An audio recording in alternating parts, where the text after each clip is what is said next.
à Jésus. Soyez bénis au nom de notre Seigneur Jésus-Christ de Nazareth. Mon nom c'est Madame Seka Olga, je suis pasteur à l'église évangélique La Moisson.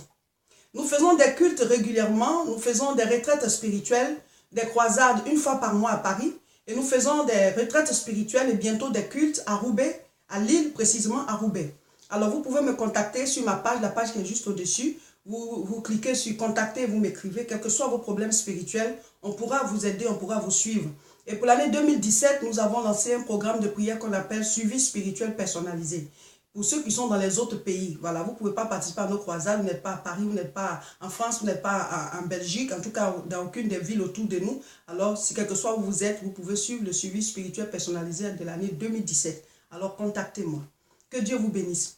Je vous envoie un message très important et très urgent pour cette fin d'année. S'il vous plaît, veuillez partager ce message. Veuillez partager ce message sur vos pages Facebook. Envoyez-le inbox à vos amis. Moi, je prêche, vous partagez. Nous aurons la même couronne au ciel parce que l'heure est vraiment à la prière.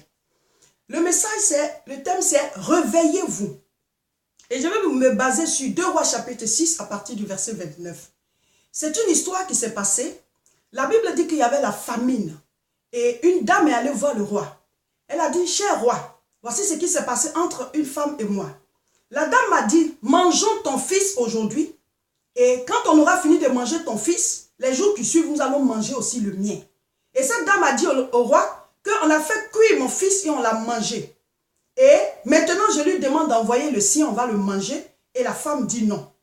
Quelle histoire terrible. Quand le roi a fini d'entendre cette histoire, il a déchiré ses vêtements. Parce que c'est terrible. Chers frères et sœurs, je veux me baser sur ceci pour vous parler. Tout ce qui est écrit dans la Bible, souvent, c'est des faits qui se sont passés de manière physique, mais ça illustre le monde spirituel. Nous vivons dans un monde où le bien et le mal cohabitent. Le monde que tu vois dans lequel tu es, il n'est pas seulement physique, il est aussi spirituel. Et les êtres humains, nous vivons tous ensemble. Mais il y en a qui ont un côté spirituel, qui la nuit font des choses. Les gens se retrouvent dans des confréries, dans des sectes, et ils peuvent manger, faire cuire d'autres personnes et les manger. Comme ces 2 dames qui étaient prêtes à manger leurs propres enfants, mes frères et sœurs. L'heure est à la prière. La Bible dit quoi? C'était pendant la famine. Pourquoi je dis que c'est un message urgent pour la fin de l'année? Ce sont des circonstances qui amènent souvent ces gens de sacrifices. C'était la famine, elles ont décidé de manger leurs propres enfants.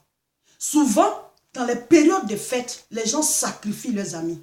Les gens font des transactions diaboliques sur l'âme des autres et on les mange. Et physiquement, la personne meurt. Si tu veux, il faut croire. Si tu veux, il ne faut pas croire. Ça dépend de toi. Mais ce n'est pas parce que tu ne crois pas que ça veut dire que c'est faux. Si tout de suite on te dit que si tu ne sais pas nager, que tu sautes dans une piscine ou bien dans la mer, tu vas mourir. Si tu dis, bon, moi je ne crois pas à ces choses, tu t'en vas sauter, tu vas mourir. Ce n'est pas parce que tu ne croyais pas que la mer là, ne va pas te tuer. Mon frère, ma soeur, il y a des lois qui sont établies.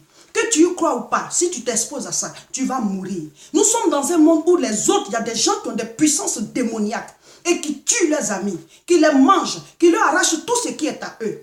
Vous savez, le monde... L'homme, est spirituel et physique. Quand Dieu a créé l'homme, la Bible dit qu'il a pris la poussière, il a fait un corps. Et ce corps était sans vie. Et Dieu a soufflé dans ses narines un souffle de vie. Le souffle de vie, là, c'est l'esprit. Et la Bible dit la personne est devenue une âme vivante. L'âme vivante, l'âme là, c'est le côté intérieur de la personne. Quand on te voit comme ça, on voit ton physique, mais il y a un être qui vit à l'intérieur, c'est ton âme. Et l'esprit, c'est le principe de vie, c'est le souffle qui permet que tu vis. Donc le jour où la personne rend l'esprit, où il rend le souffle, alors son âme sort. Donc ce corps-là ne peut plus être en vie, ce corps va retourner, va redevenir immobile, il a perdu la vie, les heures qui suivent, les jours qui suivent, ce corps va se décomposer et retourner à la poussière parce qu'il est poussière. Donc, qu'est-ce qui se passe? Les gens peuvent de manière spirituelle prendre ton âme et manger ça. Et la mort va t'atteindre de manière physique. Mon frère, la mort peut venir physiquement comme ça peut venir spirituellement. Les 2 enfants que les mères sont en train de manger là, peut-être que c'était des enfants qui avaient leur propre projet. Ah, moi je vais faire ça, quand je vais grandir, je vais faire ceci, je vais faire cela. Mais ils ne savaient pas qu'il y avait des transactions qui se faisaient à leur insu par rapport à leur vie, par rapport à leur âme. Mon frère, ma soeur. En cette fin d'année, tu as ton programme. Je vais faire ci, je vais faire ça. Mais est-ce que tu sais qu'il y a peut-être des transactions concernant ta vie? Oh mon frère, Peut-être qu'il y a quelque chose qui se fait à ton insu, mais qui va descendre sur toi les jours qui viennent. Qui va peut-être t'envoyer un accident. On ne souhaite pas. Mais souvent, il faut ouvrir les yeux sur la réalité des choses. Il ne faut pas vivre comme quelqu'un qui ne voit pas clair. Il ne faut pas vivre sans foutre du monde spirituel. Parce que le monde spirituel est plus vivant que le monde physique. Et ce qui est visible, c'est ce qui a créé le visible. C'est pour ça qu'il faut tenir compte de ça. Et être un homme et une femme de prière. Mon frère, ma soeur. Et ce n'est pas seulement tes parents qui peuvent te livrer. Là-bas, on dit c'est ta maman. Je ne suis pas en train de te dire que ta maman mais ton papa va te livrer. Parce que même quelqu'un qui n'est pas de ton sang peut te livrer. Je te donne un exemple. Jésus avait 12 apôtres. C'est Judas qui a livré Jésus. Ce n'est pas de son sang, ce n'est pas son frère. C'était son apôtre.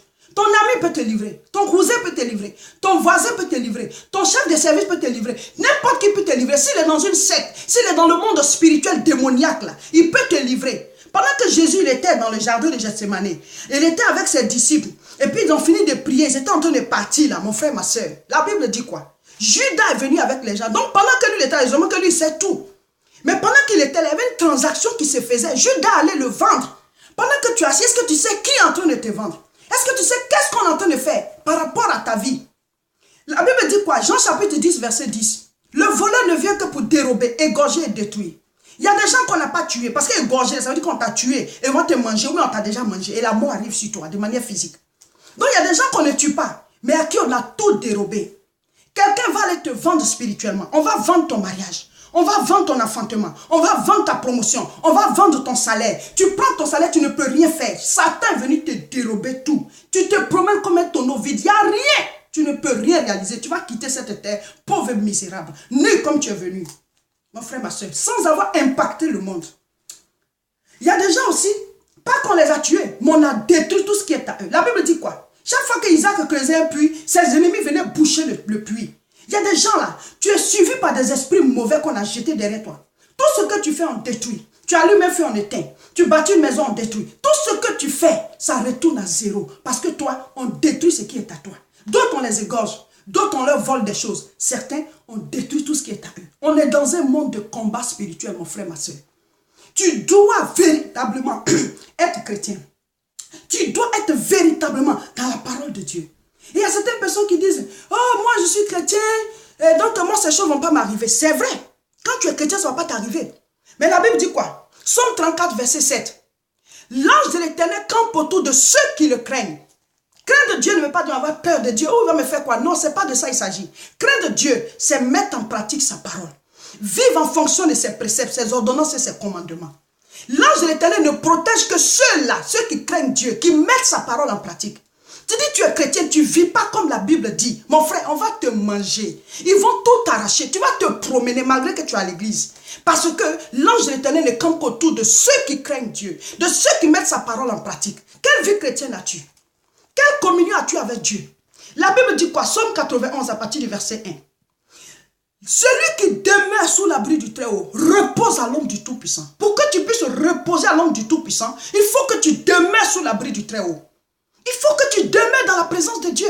Tu ne peux pas être un chrétien à ta manière et puis croire que Dieu va te protéger. Si tu vis mal et puis jusqu'ici Dieu t'a protégé, sache que c'est une simple grâce. Parce que c'est un Dieu de miséricorde. Mais tu ne mérites pas la protection parce que la protection revient à ceux qui craignent Dieu. L'ange de l'Éternel campe autour de ceux qui le craignent et il les arrache du danger. Donc jusqu'ici, si tu vis mal et que tu as été protégé, c'est une simple grâce, mon frère. Mais écoute la parole que je suis en train de te donner. Écoute la parole et mets de l'ordre dans ta vie. Deviens un véritable chrétien. Parce que quand tu es véritablement à Jésus, là, quand quelqu'un veut te toucher, c'est comme s'il touchait la prunelle de l'œil de Dieu. Donc forcément, Dieu va le voir. Forcément, Dieu va le voir. Ce que je suis en train de vous dire ne veut pas dire que si tu es chrétien véritablement engagé, tu ne peux pas mourir jeune. Non, ça peut arriver. Jean-Baptiste est mort jeune. Mais pourquoi? Parce qu'il avait fini sa mission. Si Dieu permet qu'un véritable chrétien meure jeune, c'est qu'il a fini sa mission. Jésus est mort à 33 ans. Il est jeune, mais il avait fini sa mission. Mais il y a des gens qui n'ont pas fini leur mission. Tu les vois, ils regorgent encore d'énergie. Ils ont envie de faire encore des choses. Et puis la mort les fauche. Mon frère, ce n'est pas la volonté de Dieu. Dans Luc chapitre 7, verset 11, il y a l'histoire d'une veuve. Elle est veuve, elle avait un fils unique qu'on appelait la veuve de Naïm. La Bible dit que son fils est mort, la femme était désespérée. Et Jésus-Christ passait. Heureusement, il a vu qu'on portait l'enfant en terre. Il est venu ressusciter le fils de la femme. Dis-moi amen. Dieu, Jésus-Christ, il est venu sur la terre pour accomplir la mission de Dieu. il ne peut pas aller contre la volonté de Dieu. Si la mort de ce garçon, de ce fils unique de la veuve là, si c'était de Dieu, si cette mort était de Dieu, Jésus n'allait pas le ressusciter. La preuve en est que Jésus n'a pas ressuscité Jean-Baptiste.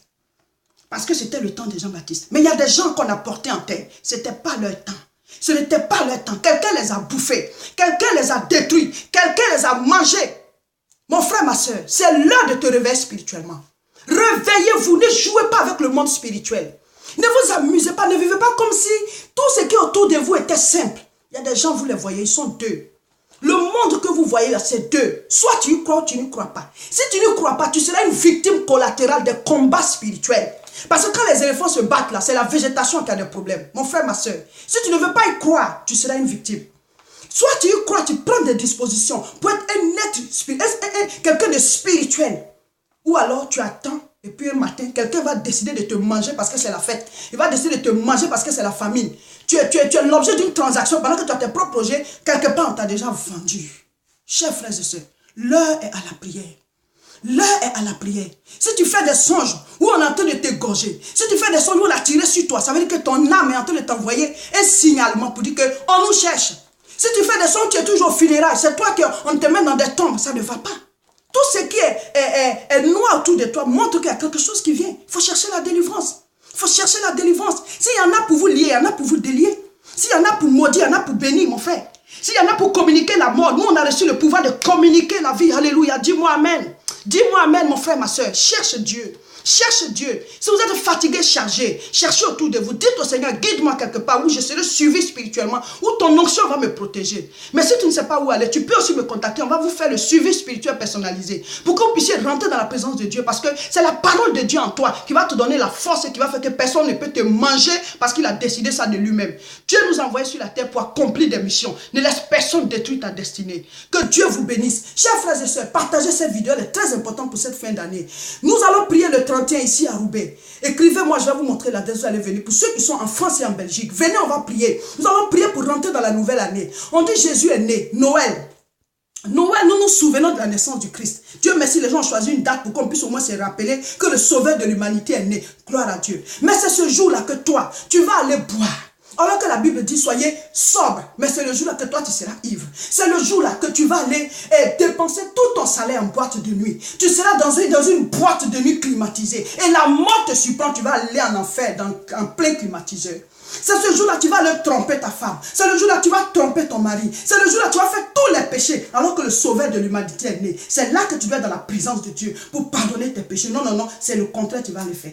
La nouvelle année, Dieu t'a permis d'arriver 31. C'est le jour-là que tu vas aller faire toutes sortes de péchés. Mais Dieu va te trouver ingrat parce qu'il y a des gens qui sont morts avant le 31. Chers frères et sœurs, venez, on va prier pour ceux qui sont en France et ceux qui sont en Belgique. Nous avons une veillée de prière à Roubaix. Vous allez voir l'adresse au-dessus de la vidéo. Pour ceux qui ne peuvent pas, cherchez un endroit où le Saint-Esprit se manifeste. Allez rester dans la présence de Dieu et confiez votre vie au Seigneur. Dites-lui merci de vous avoir fait donner, de vous avoir donné d'autres jours à vivre. Chers frères et sœurs, si vous êtes fatigués, chargés, vous ne savez pas vers qui aller, en tout cas, vous pouvez aussi nous écrire, on va vous aider. Que Dieu vous bénisse. Partagez la vidéo, chers frères et sœurs. C'est un message très urgent.